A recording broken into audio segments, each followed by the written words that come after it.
আরে ভাই তোরা আমার কথা শোন, এই প্লেনটা অনেকদিন ধরে এখানে পড়ে আছে, এখানে টাকলা ভূত থাকে। চল আমরা এখান থেকে চলে যাই। আরে তুই ভয় পাস কেন, চল আমাদের সাথে, কিচ্ছু হবে না, কিচ্ছু নাই এখানে। কই দেখছো সেখানে কেউ নাই? কই রে টাকলা ভূত, আয়। এই টাকলা ভূত কই আছস, আয়। ওরা আমাকে নিয়ে মজা করে, ওদেরকে আমি এখনই মজা দেখাইতেছি, হাওয়াতে উড়ায়। আরে এটা কি হচ্ছে? আরে প্লেন এমন করতেছে কেন? তোমাদের এত বড় সাহস, তোমরা আমাকে নিয়ে মজা করো। কিন্তু তার আগে তোমার কাছে কোনটা সবচেয়ে দামি, এক বস্তা টাকা নাকি মা বাবা? যদি মা বাবা হয় ভিডিওতে একটি লাইক করে চ্যানেলটি সাবস্ক্রাইব করে দিবা, আর যদি সাবস্ক্রাইব না করো তাহলে বুঝে নেব তুমি মা বাবাকে ভালোবাসো না। আরে টাকলা ভূত চলে এসেছে, আমি তোদের আগেই বলেছি এখানে টাকলা ভূত আছে, তোরা আমাকে কেন নিয়ে এসেছিস? তোমরা সবাই আমাকে নিয়ে মজা করো, আবার আমার প্লেনে উঠে তোমাদের সবাইকে আমি টাকলা করে দিব।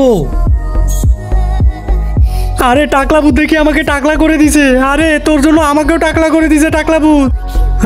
আরে ভাই তোরা দুজন টাকলা হয়ে গেছস। আরে ভাই আমিও টাকলা হয়ে গেছি। যে আমাকে নিয়ে মজা করবে তাকে আমি টাকলা করে দিব। চলে যাও এখান থেকে।